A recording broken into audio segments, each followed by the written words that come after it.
मैं हूं सरसल। मैं मोहम्मद असलम। आप देख रहे हैं दोस्तों आपका और हमारा अपना लक्ष्य यूट्यूब चैनल। तो चलते हैं दोस्तों आज की वीडियो की जनाब। Amritsar sir will be New York. अच्छा, देखते हैं पहले video. How Amritsar will be New York कैसे बन सकता है, देखते हैं वीडियो फिर इस पर देते हैं एक्शन। नमस्कार दोस्तों, डीडी रिएक्ट के एक और रिएक्शन वीडियो में आप सभी का स्वागत है। मैं हूं आलोक। तो आज जो वीडियो लेकर आए हूं वो चीमा जी का वीडियो है और ये है कि अमृतसर टू न्यूयॉर्क, मतलब अमृतसर को न्यूयॉर्क बना देंगे। PM Modi has warned Indian diplomats Jaishankar and Taranjit Sidhu wants to make Amritsar Amritsar to New York. अच्छा जी, चलिए देखते हैं भाई क्या बातें हो रही हैं। दोस्तों, अगर भारत के अंदर देखा जाए तो आपको ये एहसास होगा कि भारत की जो पॉलिटिकल लीडरशिप है, उन्होंने जो रिटायर्ड एम्बेसडर्स हैं या जो डिप्लोमेट्स हैं, उनको काफ़ी हद तक अपने साथ लगा लिया है। फॉर एग्जांपल अगर आप पहले देखें तो डॉक्टर जयशंकर जो थे वो बड़े करीबी एक पोजीशन रखते हैं और उनको प्राइम मिनिस्टर मोदी का मैसेंजर कहा जाता है। Messenger of Narendra Modi to the world, ये टाइटल जो है वो बहुत सारी जो वेस्टर्न मीडिया है या प्रेस ने दिया है। अब आ जाते हैं तरनजीत सिंह साहब। तरनजीत सिंह साहब जो है ये इंडिया के एम्बेसडर रहे हैं अमेरिका में। इससे पहले श्रीलंका में रहे हैं। तरनजीत सिंह सिद्धू जो है वो क्वालिफाइड हैं, सिविल सर्विस उन्होंने की है, इंडियन फॉरेन सर्विस इन्होंने आई थिंक 1988 में ज्वाइन की थी। और यूक्रेन के अंदर कहा जाता है कि जो इंडियन एम्बेसी है वो इन्होंने खोली थी। और अमेरिका के अंदर पहले भी काम करते रहे हैं, फर्स्ट सेक्रेटरी भी वहाँ पे रहे हैं, और जगहों पे भी काम करते रहे हैं। मज़े की बात यह है कि इनकी जो मिसेस हैं रीनत संधू साहिबा, वो भी एम्बेसडर हैं इस वक्त हॉलैंड के अंदर, नेदरलैंड के अंदर। And I had the opportunity to meet ambassador साहब। मैं वाशिंगटन में था, तो एक तकरीब में मेरी इनसे मुलाकात हुई। इन्होंने मुझे पहचान लिया। तो मुझे कहते हैं कि आप को मैं देखता रहता हूँ, आपकी वीडियोस मैंने देखी हुई हैं, and but on media you look, आप जो है ना वैसे हेल्दी हैं, और मीडिया में आप जब आते हैं, टीवी पे आते हैं, तो वैसे नहीं पता चलता। तो this is what he said. इनके कमेंट्स थे मेरे बारे में, but anyway he was good. मैंने उनको अपना तारफ नहीं। हेल्दी हैं। मुझे मजा आता अगर वो पंजाबी में कुछ कहते चीमा साहब को इस बारे में कि भाई खाते पीते घर दा बंदा है तू तो यार। हैं? तारफ नहीं कराया। द रीज़न बिहाइंड इज के एक ग्रुप में, एक टेबल पे मैं बैठा हुआ था, और सब शेक हैंड कर रहे थे, तो सलाम में लेके मेरे से ये रुक गए। और इन्होंने ऐसे कहा कि मैंने कहा इससे पहले कि ये बोल दे, मैंने कहा जी सर। मुझे समझ लग गई कि ये प्रोसेस कर रहे हैं मेरी शक्ल को। एंड देन ही न्यू कि मैं हूँ वो। तो बहरहाल उस वक़्त भी अमेरिका में जब था, तो अक्सर किसी न किसी कम्युनिटीज़ की मीटिंग में या ऐसे वैसे की मुलाकात डिफरेंट लोगों से होती रहती थी। लेकिन तरनजीत सिंधू साहब से मेरी मुलाकात हुई वहाँ पे, वाशिंगटन में एक जगह पे। बहरहाल अब क्वेश्चन ये है कि तरनजीत सिंधु साहब कह रहे हैं कि मैं अमृतसर को न्यूयॉर्क बना दूंगा। ये हैं वो कमेंट्स। अब मज़े की बात देखें, दिस इज़ फर्स्ट टाइम मैंने ये ऐसे ऑप्टिक्स देखे हैं। और वो ऑप्टिक्स ये हैं कि डॉक्टर जयशंकर जो हैं, जो कि इस वक्त मिनिस्टर फॉर एक्सटर्नल अफेयर हैं, वो और तरनजीत सिंह साहब लोकसभा की एक सीट है वहाँ पे नॉमिनेशन फाइल करने गए। ये बहुत बड़ी बात है। मैंने डॉक्टर जयशंकर को नहीं देखा इस स्टाइल के अंदर किसी के साथ जाते हुए। इट मीन्स कि डॉक्टर जयशंकर के साथ उनकी दोस्ती बहुत ज़्यादा है, ताल्लुक है। और दोनों जो हैं वो इलेक्शन लड़ के, तो मेरा ख्याल है कोई ना कोई पोजीशन लेंगे। Either he will be minister of state something, मुझे नहीं पता वो क्या होगा फॉरेन अफेयर्स के हवाले से। लेकिन ऐसे लगता है कि शायद डॉक्टर जो हैं, क्या नाम है उनका, देखिए मेरे से इससे नाम ही नहीं कर रहा उनका, जयशंकर साहब जो हैं वो, ऐसे लगता है कि इनको अपना वाइस कैप्टन बनाना चाहते हैं। मतलब अब हुआ ये है कि इंडिया ने फॉरेन पॉलिसी के अंदर बड़ी लंबी चौड़ी इन्वेस्टमेंट्स की हैं बड़े पैमाने पे। दुनिया के अंदर इतने ममालिक हैं, आपने देखा होगा कहीं ना कहीं डॉक्टर जयशंकर ट्रैवल कर रहा है। अगर इतनी जगहों पे डॉक्टर जयशंकर ट्रैवल कर रहा है तो भाई उसको साथ सपोर्ट तो चाहिए। प्राइम मिनिस्टर मोदी तो हर जगह नहीं जाते, तो शायद वो चाहते होंगे। पहले आपको याद होगा MJ अकबर जो थे वो थे प्राइम मिनिस्टर मोदी के साथ, लेकिन उनके बारे में खबरें आई तो उन्होंने फिर रिजाइन कर दिया। लेकिन शायद डॉक्टर जयशंकर ये समझते हों कि क्योंकि अमेरिका हमारे लिए मुस्तकबिल में बड़ा इम्पोर्टेंट है, हमने वेस्टर्न वर्ल्ड के साथ हमारी ताल्लुकात बढ़ने हैं, तो उन्होंने शायद प्राइम मिनिस्टर मोदी को, this is my all hunch, मेरी एक असेसमेंट है, I may be wrong on this, मैंने कोई उनके बारे में वो नहीं कि मुझे कोई खबरें हैं, लेकिन मेरी अंडरस्टैंडिंग है ये कि वो समझते होंगे कि हमें फॉरेन पॉलिसी को थोड़ा सा वॉर फुटिंग पे लेके जाने की ज़रूरत है। इसीलिए डॉक्टर, क्योंकि आप प्राइम मिनिस्टर मोदी बात कर रहे हैं न्यू आइडिया ऑफ इंडिया, ठीक है जी, ठीक है जी, जिसमें वो हाइपर नेशनलिज्म की बात कर रहे हैं। अब क्योंकि इंडिया के अंदर they have so much to sell to the world. अब भाई हर चीज अपग्रेड होती है, सुपरसोनिक से मिसाइलें हाइपरसोनिक की तरफ जाती हैं, तो भाई हमारा देश भी अब सुपरसोनिक स्पीड से हाइपरसोनिक की तरफ जाएगा, सुपरसोनिक नेशनलिज्म से हाइपरसोनिक नेशनलिज्म पर जाएगा। अपग्रेड तो करेंगे ना, वरना पाकिस्तान नहीं बन जाएंगे हम। अगर हम अपने आप को वक्त के साथ अपग्रेड नहीं करेंगे, उसमें चीजें ऐड ऑन नहीं करेंगे, अपनी स्ट्रैटेजी नहीं बदलेंगे, पॉलिसीज में बदलाव नहीं करेंगे या नई पॉलिसीज लेकर नहीं आएंगे, तो हम दुनिया के साथ कदम से कदम मिलाकर नहीं चल सकते, जो कि पाकिस्तान कर रहा है। दुनिया है 100 किलोमीटर आगे, पाकिस्तान अभी 0.1 किलोमीटर पे है, तो कहां कदम मिलाएगा, कहां, रेस में ही नहीं है पाकिस्तान। और 76 ईयर से वही कर रहा है, वो अपना एक बुलबुला बनाया हुआ है, उसके भीतर छुपा हुआ है, उसके ऊपर बैठा हुआ है, उसी में लगता है कि वो यही मेरा साम्राज्य है, यही मैं सब बढ़िया। लेकिन दुनिया तो बहुत आगे निकल गई ना उससे, तो हमें भी तो अपनी प्लानिंग करनी पड़ेगी, और वो प्लानिंग हमारे यहां दिखती है। अगर तरनजीत सिंह सिंधु साहब को लेकर आया गया है तो वो प्लानिंग दिख रही है कि आगे हमें क्या करना है, आगे हमें अपने आप को और स्ट्रेंथन करना है, हमारी डिप्लोमेसी और ज्यादा तेज होने वाली है, बड़ी होने वाली है। नरेंद्र मोदी की जो अप्रूवल रेटिंग है वो तो बड़ी बताई जा रही है, और एक बड़े करिज्मेटिक लीडर हैं। लेकिन ये भी एक मज़े की चीज़ है कि जो फॉरेन सर्विस के लोग हैं, why are they joining in this big number. Particularly अगर दो की बात की जाए, वो इधर ही क्यों जा रहे हैं, वो कांग्रेस पार्टी के पास क्यों नहीं जा रहे। मे बी मैंने ये मुझे बहुत सारे मैं लोगों से मिला हूँ, those who have been interact to dialogues with the Indian retired generals, ambassadors, academia के साथ। सो वहाँ से मुझे असेसमेंट आई है कि इस वक्त जो इंडियन इंटेलिजेंसिया है वो ये समझती है कि Narendra Modi is taking the country into the right direction, और हमारी कैपेसिटी बहुत ज़्यादा है, लेकिन हम माजी में वो चीज़ें नहीं कर सके जो हमें करने की ज़रूरत है।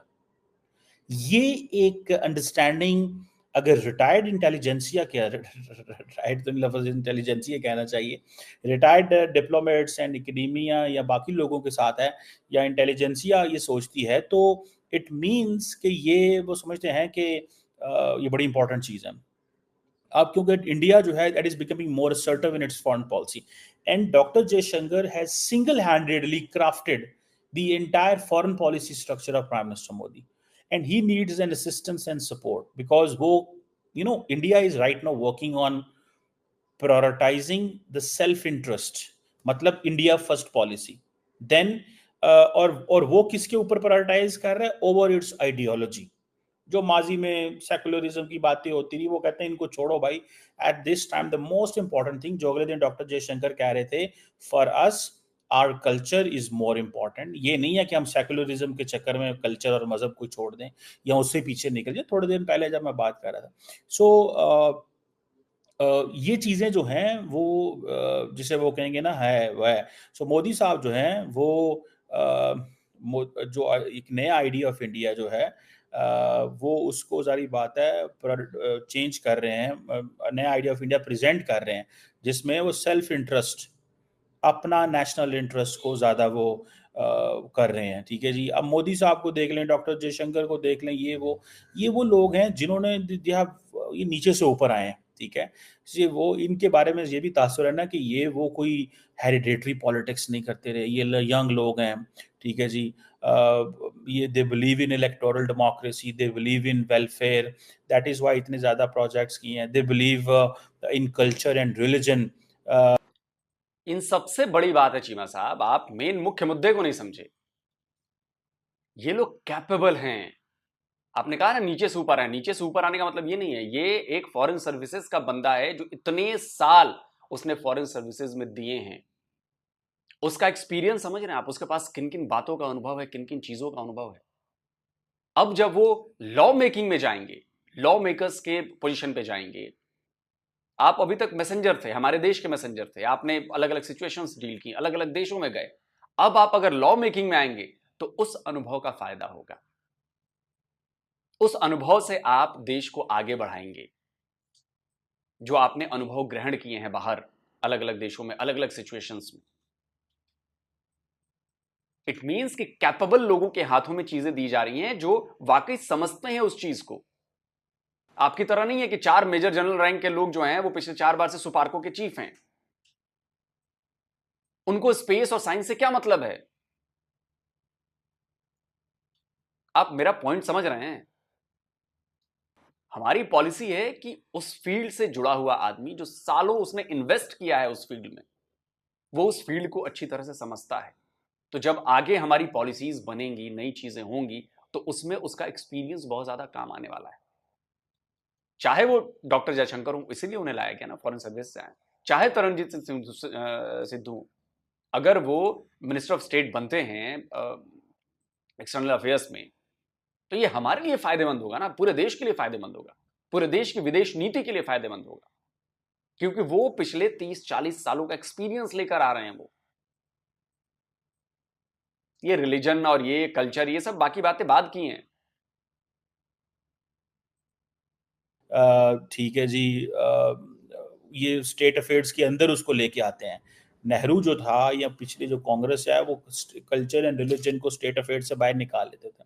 सो ये चीज़ें जो हैं, और ये क्योंकि अब they are defining their nationhood through Hinduism, वो उसके ज़रिए डिफाइन कर रहे हैं। सो ये बहुत सारी जो चीज़ें हैं दे आर देयर, इन चीज़ों को समझने की ज़रूरत है।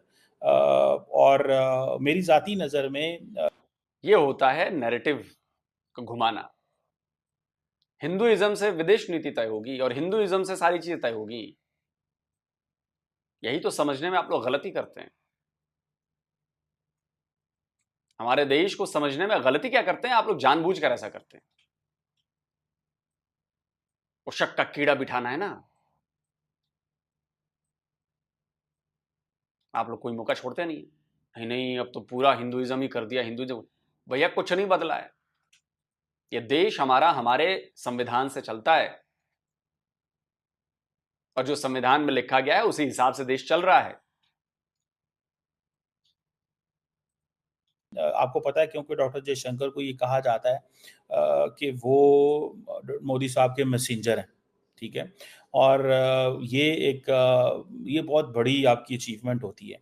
इसीलिए मुझे लगता है कि तरनजीत सिंह साहब जो आए हैं सामने, तरनजीत सिंह साहब भी यही कहानी बता रहे हैं। वो कह रहे हैं भाईजान मैं जो है ना, मैं इसको न्यूयॉर्क बना दूंगा, ठीक है।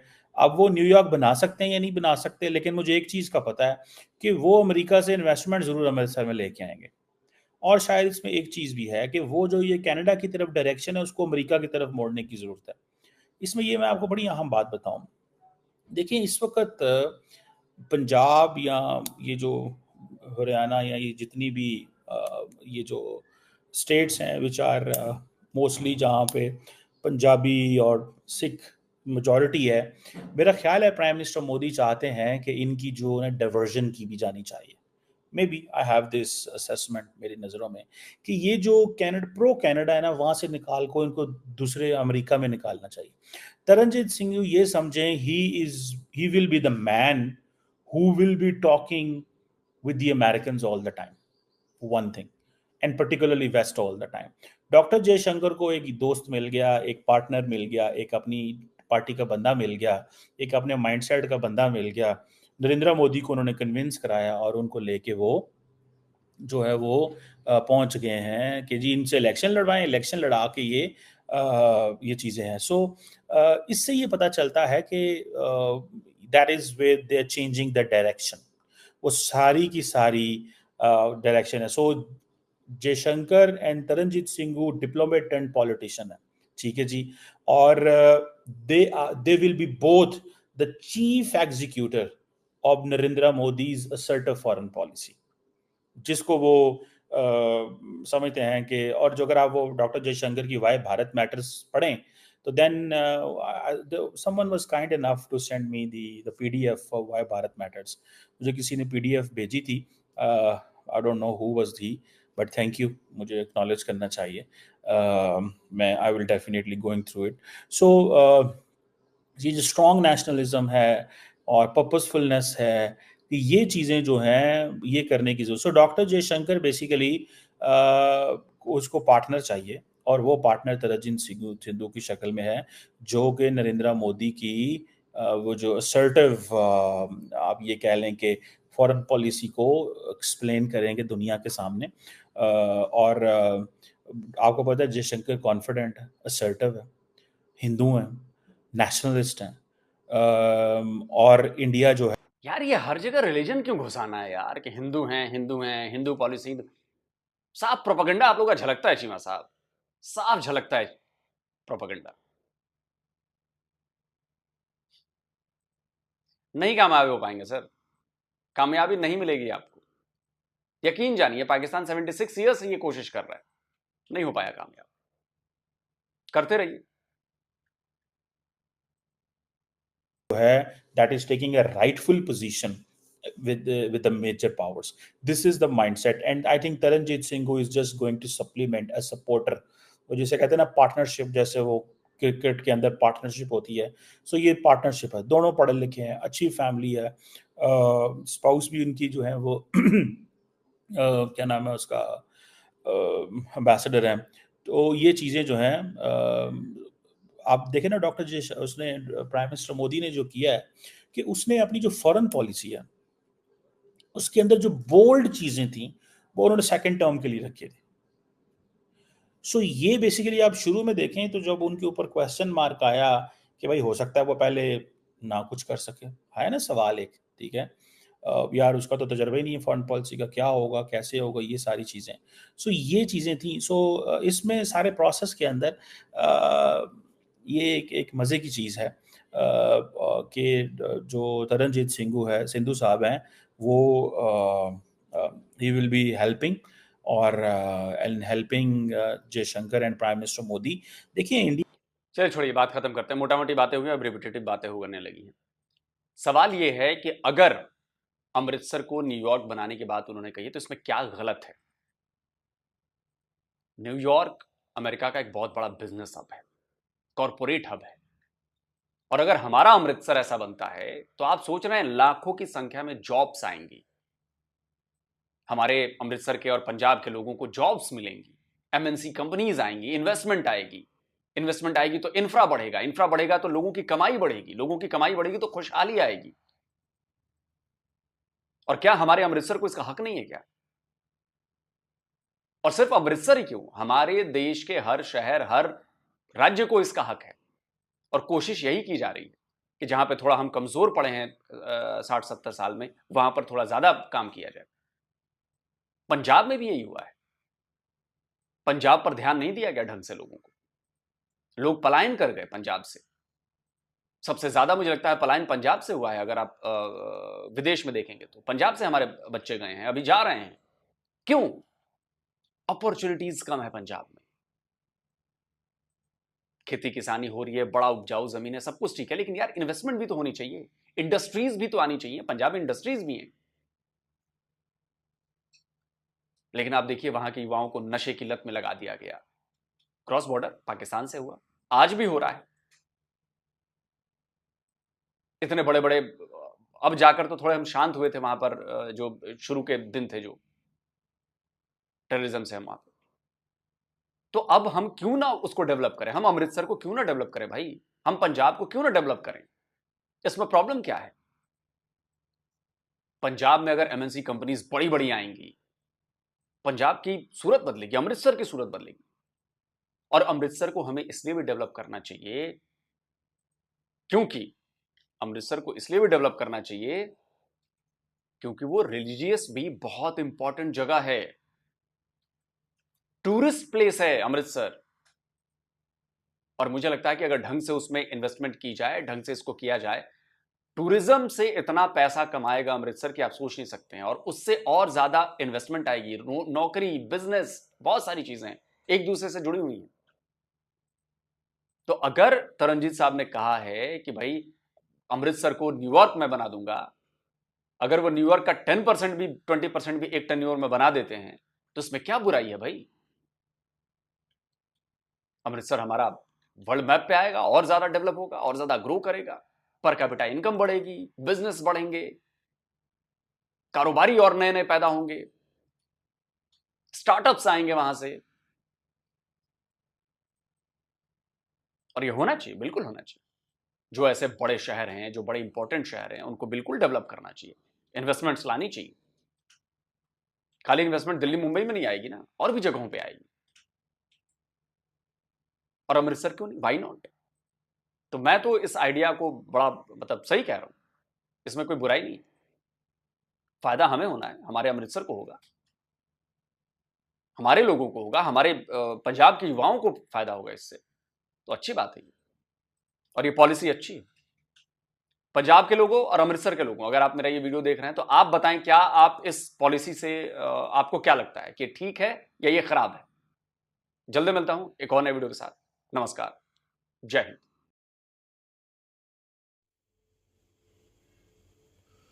तो ये दोस्तों वीडियो होगी ख़त्म। बड़ी शानदार बातें की मजिद साहब ने भी, चीमा साहब ने भी।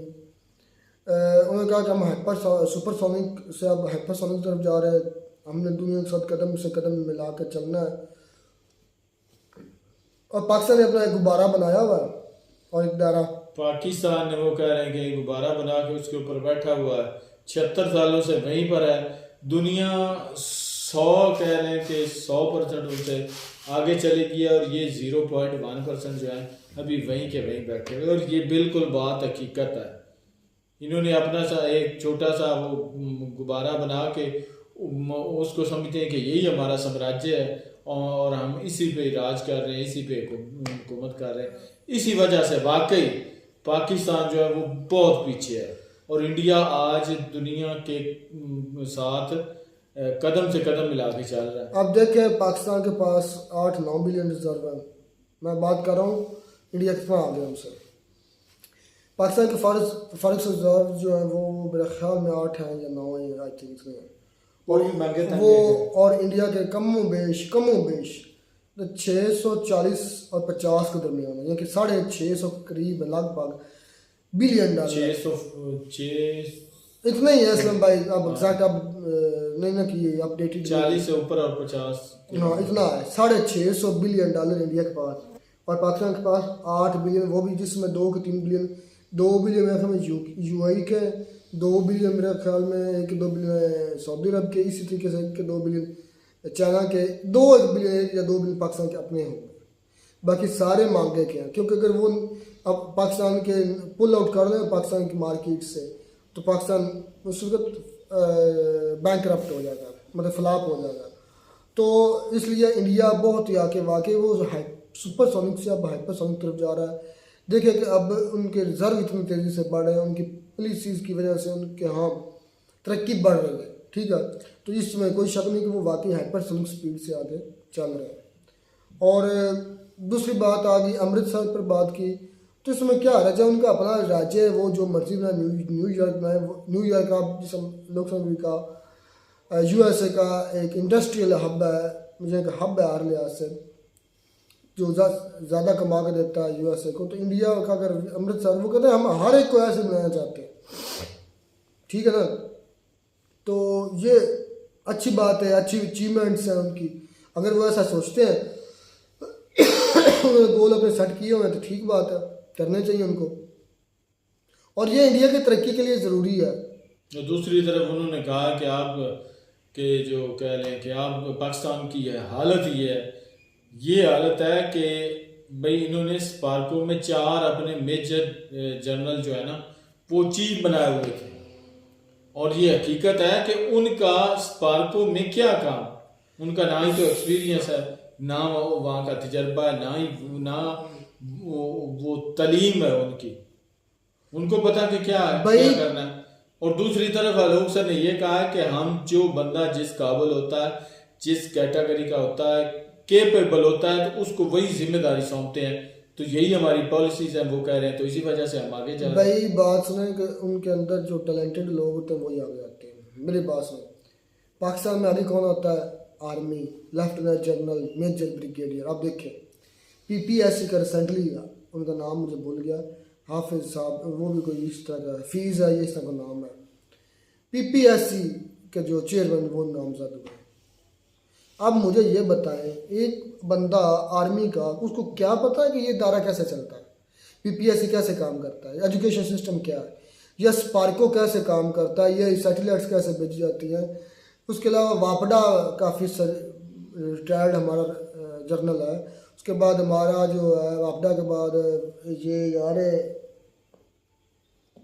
हर तकरीबन हर महकमे का जो बड़ा सरगना है ना, वो हमारा आर्मी का रिटायर्ड।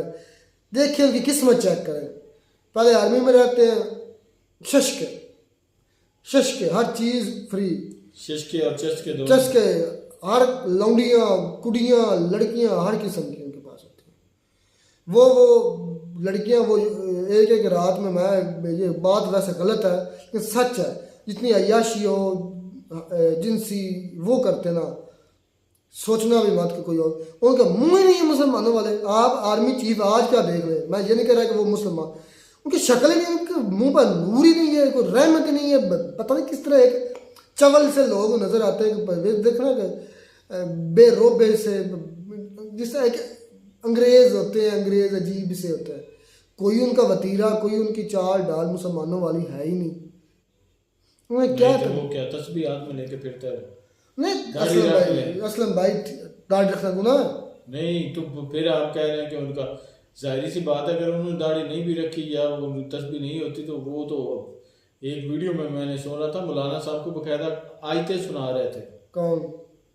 मिस्टर मुनीरा, आपके जितने बड़े जो है mister Munira, army chief Munir Asim Munir Bajwa साहब, सैयद है साहब, सॉरी बाजवा कह दिया मैंने यार। जब तक ना हम इनको, ये असल में सियासतदान भी खुद करते नहीं, आलोक सर की बात, ये सारी पार्टी इकट्ठी हो जाए कि भाई जो केपेबल बंदे हैं, जिनमें एबिलिटी होती है, जिस काम की एबिलिटी होती है, उनको वही काम सौंपा जाता है, और ऐसी पॉलिसीज बनाई जाती हैं जिसकी वजह से मुल्क आज उनका ग्रो कर रहा है। तो वाकई ये ऐसी हैं, हमारी तरफ वही बंदे लगाए जाते हैं जो अनएबल होते हैं, जिनके पास उस काम की या उस कैटेगरी की कोई कह लें कि एक्सपीरियंस नहीं होता, कोई एबिलिटी नहीं होता, तो वो ला के वहां पे रख दिए जाते हैं और उनको वो काम सौंप दिया जाता है। तो इस वजह से तो ये ग्रो नहीं करता हमारा मसला यही है। अब महमूद खान नचरजई ने कहा था कि हम एक बिल लाएंगे जिससे ये पास करवाएंगे कि पार्लियामेंट से कि आर्मी जो है ना वो मुदाखलत नहीं करेगी सियासत में, उसके बाद वो बात नहीं बेचारा कर सकता। ये सारे एक दूसरे के ना उनके काने हैं फौज के, क्योंकि उनके पास इनके राज हैं, इनकी वीडियोज़ हैं, तो काने हैं उनके।